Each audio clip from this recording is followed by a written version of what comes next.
तुम्ही ताकीचीच कॅसल बघायचा का? जावेद भाऊ जाफरी यायचे, कॉमेंट्री करायचे, स्क्रीनवर एक जपानी जनरल यायचा आणि गे असं म्हणून गेम सुरू करायचा. मग सगळी जनता एका गेम एरिनामध्ये शिरायची, जिथं वेगवेगळ्या टाईपचे वेगवेगळे गेम असायचे.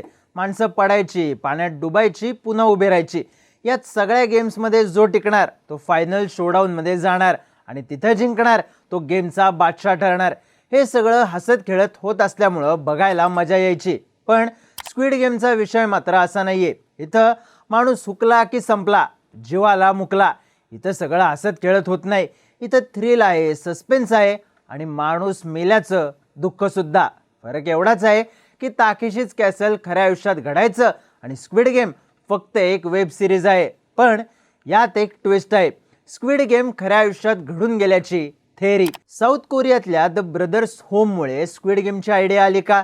स्क्विड गेमची खरी स्टोरी काय आहे पाहूयात या व्हिडिओमधून. नमस्कार, मी चिन्मय आणि तुम्ही पाहताय बोलबिडू. स्क्विड गेमचा दुसरा सीझन नुकताच आला. कुणाला आवडतोय कुणाला नाही, पण तो आपला विषय नाही.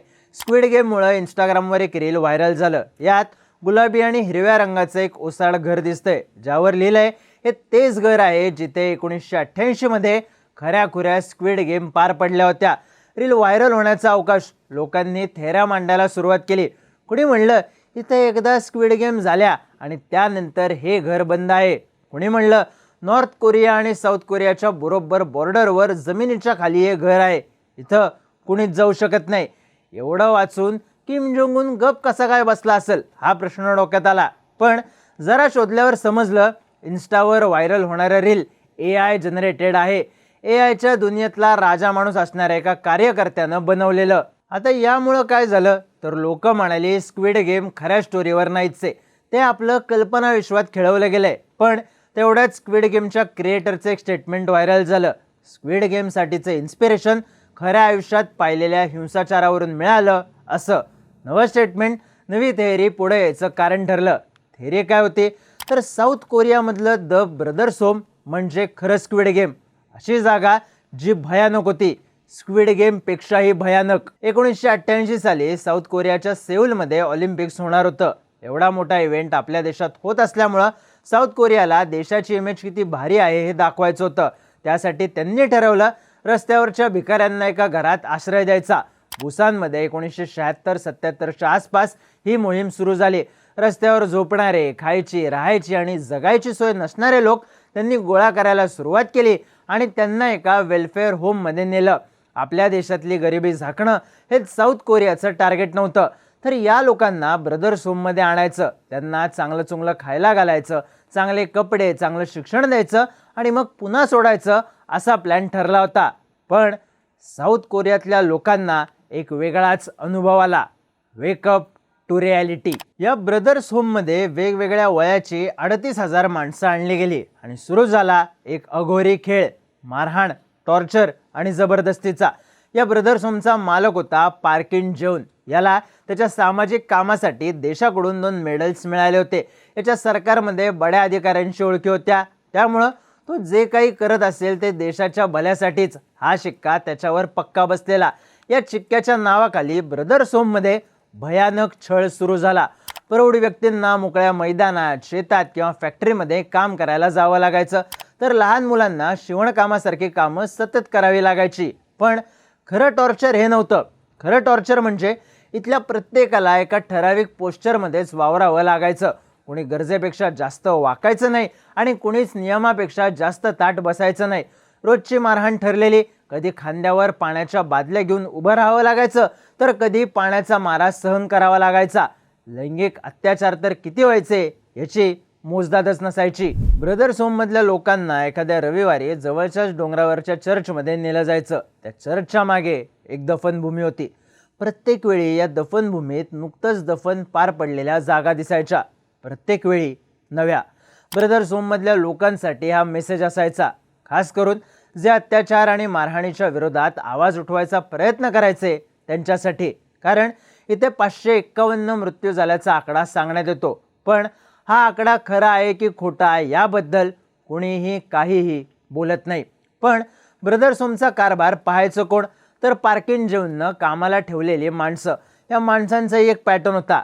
घरातला एखादा माणूस त्यांच्या मर्जीतला माणूस बनला तर त्याचं प्रमोशन व्हायचं, तो ब्रदर्स रूम कंट्रोल करणाऱ्या टीम मधला बनायचा, म्हणजेच त्याला अत्याचार करायचं लायसन्स मिळायचं. हे अत्याचार असायचे काय तर प्रत्येकाला त्याचं वय किंवा शारीरिक क्षमतांचा विचार न करता काम दिलं जायचं.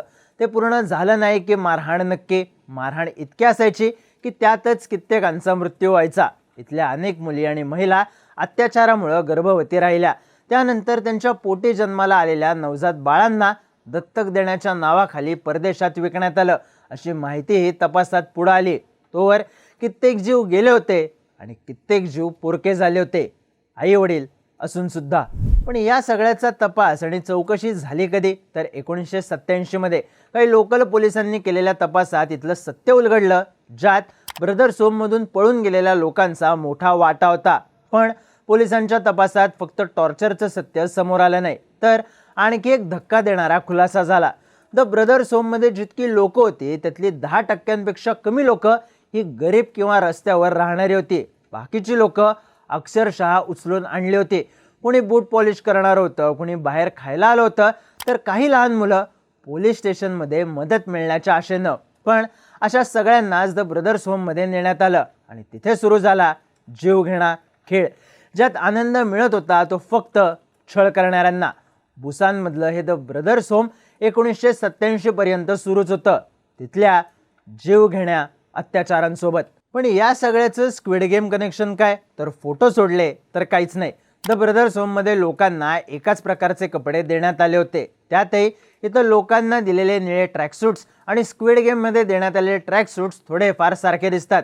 इथंही लोकांना घोळका करून थांबवणं, याचे आलेले फोटो हे स्क्विड गेम आणि द ब्रदर्स होम मध्ये साम्य आहे या थेअरीला जन्म देणारे ठरले. नाहीतर स्क्विड गेमच्या क्रिएटरनं द ब्रदर्स होम मधून कुठलंच इन्स्पिरेशन घेतलेलं नाही.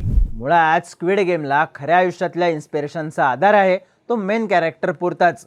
2009 मध्ये सांगयोंगमध्ये एका फॅक्टरीमधल्या कर्मचाऱ्यांनी संप पुकारला. त्यानंतर त्या फॅक्टरीचे मालक आणि कर्मचारी यांच्यात राडा झाला. अगदी युद्धासारखी परिस्थिती निर्माण झाली. पोलिसांनी कर्मचाऱ्यांचं आंदोलन चिरडण्यासाठी बळाचा वापर केला. कित्येकांच्या नोकऱ्या गेल्या, आयुष्य उद्ध्वस्त झालं. कित्येक जणांची आर्थिक परिस्थिती एका रात्रीत बदलली, तर कित्येक जण या हिंसाचाराचा आनंद घेत राहिले, सत्तेचा आणि ताकदीचा माच करत. स्क्विड गेम मधल्या मेन कॅरेक्टरची नोकरी अशाच संपामुळे जाते आणि मग तो पैशांसाठी गेम खेळायचं ठरवतो. हेच स्क्विड गेमचं खरं इन्स्पिरेशन. आणि द ब्रदर्स होमचं काय तर तिथून बाहेर पडलेल्या कित्येकांना वेड लागलं. कित्येकांनी आपलं उरलेलं आयुष्य रस्त्यावर काढलं. कित्येक जण त्या भिंतींमधून कधी बाहेर आलेच नाहीत आणि काही जण उरलेत त्यांना प्रतीक्षा आहे न्यायाची. असा न्याय जो कदाचित कधीच मिळणार नाही.